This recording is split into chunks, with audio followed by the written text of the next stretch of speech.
Day 2 of operations with radicals, and while we're at it, we'll talk about rational expressions at all. Last video was more or less about multiplying and dividing. This one is about adding and subtracting. And my question to you is, when can you add and subtract two radical expressions? Well, it's very similar to adding like terms. Like for example, 5x plus 2x gives you 3x. Okay. So, 5x plus 3x is equal to 8x. You can combine those.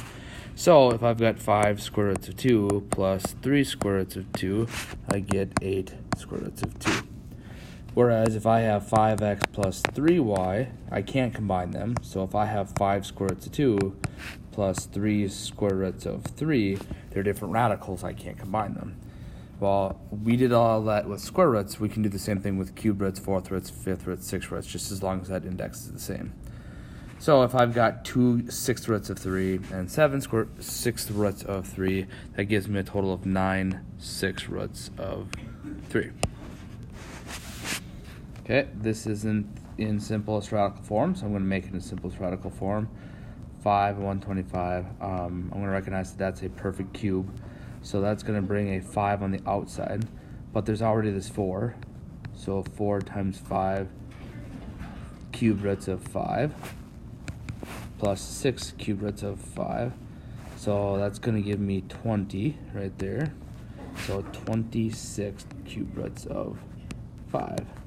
How did I get it to be 20? Because of the 4 that was on the outside of the radical, and this 125 will give me a 5 on the outside of the radical. So I can multiply those both together. Okay, even if it's a rational exponent, this is 4 to the 3/4 and 4 to the 3/4. If I were to write this out, they're both going to be the fourth root. So they're essentially the same radical. So if I have 5 of them here in this expression and 3 of them in this expression, and I'm taking them away, that gives me 4 to the 3/4 power. Okay, very similar. I'm going to break this down. Go 3, 27. That's a perfect cube, so that's 3 cube roots of 3 minus 1 cube root of 3. So that leaves me with 2 cube roots of 3.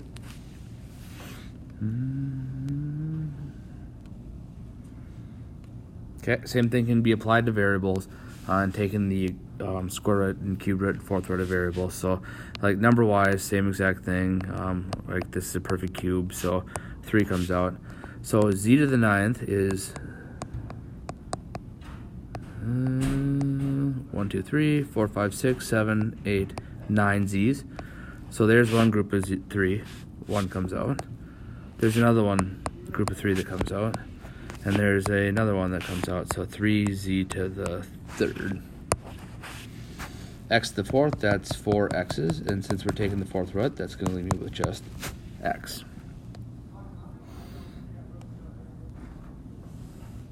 Okay, because variable can be positive, negative, or 0, sometimes the absolute value is needed in your answer. Don't worry so much. If you're really into this hardcore, and if you're looking at some keys, you might see some absolute values about there. There's a pattern that's even, odd, needs the absolute value. So an even index to an even power, and you get an odd powered answer. You technically need the absolute value, but this is just fine. Okay, a square root of x to the 3rd. Okay, so that's x and x squared. So that x squared is perfect square root. So x square roots of x. Okay, here we've got x squared and x squared, if you can think about it that way. Okay, so when it's like x to the 9th, what I do is I try to, because it's a square root, I want to make that an even power. So I'm going to make that x to the 8th times x. So when I take the square root of x to the 8th, I break that down. That's going to be x to the 4th on the outside, the square root of x. And if you don't quite see what that is, just write out 8 x's. 1, 2, 3, 4, 5, 6, 7, 8. There's a group of 2, 1 comes out. Another group of 2, another 1 comes out. Another group of 2 comes out. Another group of 2 comes out. So you have x to the 4th power. Okay, fourth root of x to the 4th is just x. Okay, fourth root, so I'll make it x to the 4th times x to the 3rd. Take the fourth root, and that's perfect root, so that comes out. And that 3 of them stays in. Okay, this is x to the 2nd. And here is x to the 3rd. Now, how did I get that? Well, basically, I'm in my mind using a little bit of division because it's x to the 8th to the 1/4 power. And 8 times 1/4 is 2. So essentially, I'm taking this 8 and dividing it by 4. I'm taking this 12 divided by 4 to get that exponent. Maybe you picked up on that pattern or not, I don't know. Okay, so simplifying the following fractions, it's the 1/2 power, so it's essentially the square root. So the square root of 16 is 4. G to the 4 times 1/2 is 2. 2 times 1/2 is 1, so H. 18 and 6 are both divisible by 6. That's 1, and that's going to be a 3. This is r to the first, that's r to the 1/4. So if I subtract them, it's going to be r to the 3/4. Okay, that's the only s, so I'm going to leave it that way. But this negative exponent is going to come up to the numerator and become t to the positive third. So I've got 3 r to the 3/4 t to the third. And rule of thumb is if it starts in exponents, leave it in exponents. If it starts in a radical, leave it as radical. So here, the 5th root of x to the 5th. So I'll take the 5th root of the numerator and the 5th root of the denominator. That's going to leave me with x, and that's going to leave me with y squared.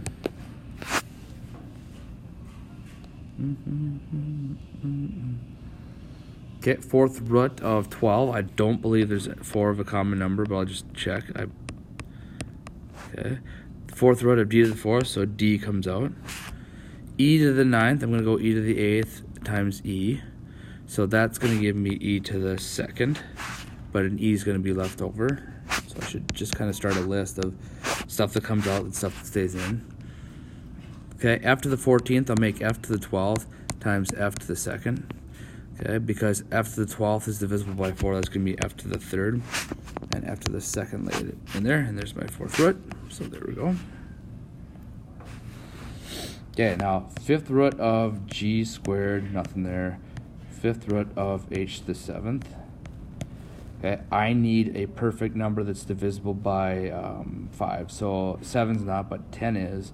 So I'm going to multiply by another h to the 3rd. Whatever I do to the bottom, I'm going to have to do to the top, just like we do with any other fraction and changing its denominator. So what I get on the bottom is the 5th root of h to the 10th. And on top, 5th root of g to the 2nd, h to the 3rd. Okay, 10 is divisible by 5, so I've got on the denominator h squared. And if you remember, in simplest radical form, I can't have any radicals on my fraction, my denominator. So here we go. We've simplified that to simplest form. Okay, so performing these operations, here we go. 4th root of x to the 5th, but this is, 6x to the 5th, which is different from 6x to the 1st. But if I do a little work, that's x to the 4th and x. So that means that becomes 2x, 4th root, 6x. Why is that important? Because now I've got a root that's the same, and that's going to leave me with 2x plus 1x, so 3x, 4th root of 6x.